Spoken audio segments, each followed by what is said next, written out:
Hi అండి, welcome to Manvi vlogs. Vinayaka Chavithi అయితే వచ్చేసింది కదా మనకి.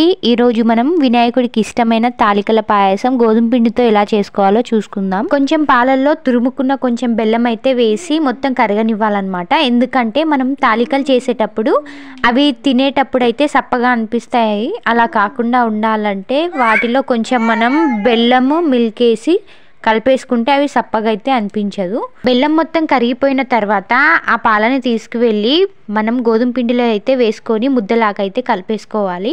ముద్దలా కలిపేసుకున్న తర్వాత వాటిని ఇలా తాలికల్లా చేసేసుకోవాలి. ఏ షేప్ అన్నా చేసుకోవచ్చు, ఉండ్రాల్లో కూడా చేసుకోవచ్చు. మేమైతే తాలికల షేప్లో చేసుకుంటున్నాం అనమాట.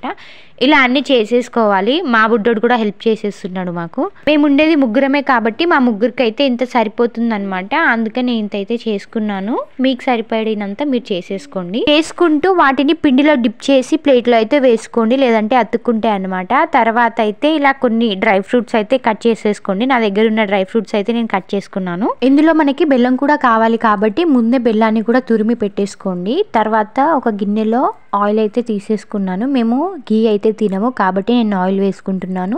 ఘీ తినే వాళ్ళు ఘీ వేసేసుకోవచ్చు. అందులో డ్రై ఫ్రూట్స్ అనేవి మంచిగా వేగాక వాటిని సైడ్కి గిన్నెలో అయితే తీసేసుకోవాలి. ఇదే గిన్నెలో మనకి అవసరమైనంత వాటర్ అయితే పోసేసుకోవాలన్నమాట. బ్లాక్గా ఉన్నది ఏంటి క్లీన్ చేయలేదా అని అనుకోకండి. అది ఇందాక డ్రై ఫ్రూట్స్ ఫ్రై చేసేటప్పుడు అయితే కొంచెం లైట్గా మాడిపోయిందనమాట. అది అలాగే ఉండిపోయింది. ఇంకా మనం వేసిన వాటర్ అయితే హీట్ అయిన తర్వాత మనం చేసుకున్న తాలికలు అయితే ఉన్నాయి కదా, వాటిని వీటిలో అయితే వేసేసుకోవాలన్నమాట. వాటిని మంచిగా ఉడకనివ్వాలి. ఇలా కొంచెం దూరంగా వేసుకుంటే మనకు కలపడానికి అయితే ఈజీగా ఉంటుంది. కొంచెం వాటిని మధ్యలో కలుపుతూ ఉండాలి అతుక్కోకుండా. గ్యాస్ ని సిమ్ లో పెట్టి బాగా ఉడకనివ్వాలన్నమాట. లేదంటే పిండిగా అనిపిస్తూ ఉంటుంది, టేస్ట్ అయితే ఉండదు. అందుకని బాగా ఉడికిన తర్వాతే అన్నీ వేసేసుకోవాలి.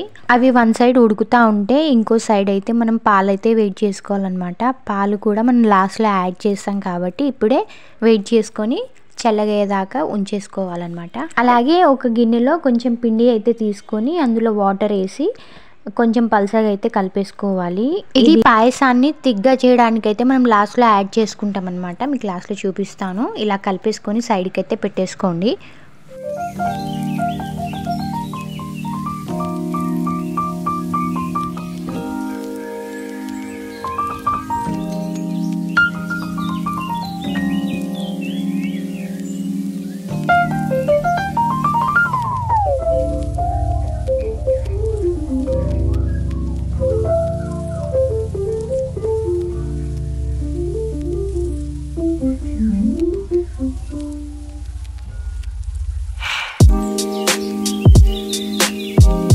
ఇంకా మొత్తం అయిపోయిన తర్వాత అయితే తాలికలు అనేటివి ఉడికాయా లేదా అనేది చూసుకోవాలి. మనం స్పూన్తో లేదా చేతితో మనం ఇలా ఒత్తి చూసినా కూడా మనకు తెలుస్తుంది అది ఉడికిందా లేదా అనేది. అలా ఉడికింది అని మీకు తెలిసిన తర్వాత అయితే అందులో మనం ముందుగా తురిమి పెట్టుకున్నాం కదా, ఆ బెల్లాన్ని అయితే యాడ్ చేసుకోవాలి. ఇందులో యాడ్ చేసిన తర్వాత కలుపుకోవాలి. అలా ఆ బెల్లం మొత్తం లోపల కరిగిపోయేదాకా మధ్యలో కలుపుతూనే ఉండాలన్నమాట. ఉడికి కొంచెం దగ్గరికి అయిపోయిన తర్వాత ఇందులో మనం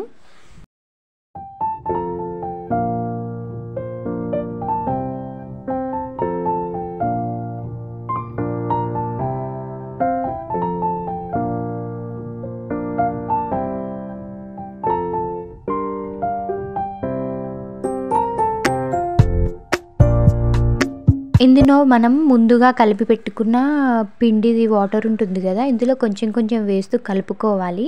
వీడియో తీసేది నేనే, కలిపేది నేనే కాబట్టి కొంచెం వేస్తూ కలుపుకుంటూ తీస్తున్నాను. మీరైతే వేసుకుంటూ కలిపేసుకోండి. మనకు అది ఉడుకుతున్న కొద్దీ దగ్గరికి అయితే అవుతుందన్నమాట థిక్గా.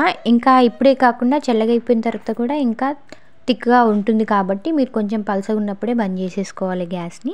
అందులో మనం ముందుగా ఫ్రై చేసుకున్న డ్రై ఫ్రూట్స్ అయితే ఉన్నాయి కదా, ఇందులో అయితే వేసేసుకొని కలిపేసుకోవాలి. దీన్ని కిందికి దించేసుకున్న తర్వాత అయితే కొంచెం సేపు చల్లారనివ్వాలి. ఎందుకంటే అందులో మనం వేడిగా ఉన్నప్పుడే మిల్క్ వేసామనుకోండి అది పగిలిపోతాయి అన్నమాట. అందుకని చెప్పేసి కొంచెం చల్లగాయకైతే మిల్క్ అయితే వేసేసుకోవాలి. మిల్క్ కూడా చల్లగవ్వాలి. ఇదిగోండి ఇలా కూల్ అయిపోయిన తర్వాత అందులో మనం వేడి చేసుకున్న పాలను అయితే ఇందులో వేసేసుకోవాలన్నమాట. కొంచెం కలుపుకుంటూ వేసేసుకోవాలి. మీకు థిక్గా కావాలంటే కొంచెం వేసుకోండి, లేదా కొంచెం పలుచగా కావాలంటే మిల్క్ ఎక్కువ వేసుకోండి, సరిపోతుంది. నేనైతే కొంచెమే వేసుకున్నా. ఇలా పాలు వేసాక మొత్తం కలిపేసుకోవాలన్నమాట, మంచిగా కలిసేటట్టుగా. ఇంకేంది మరి, ఫైనల్లీ మనకి తాలికల పాయసం అయితే రెడీ అయిపోయింది. అది కూడా దేనితోటి, గోధుమ పిండితోటి. టేస్ట్ అయితే అదిరిపోయింది. మీరు కూడా ట్రై చేసి ఎలా ఉందో చెప్పేసేయండి మరి. Thank you for watching. Bye.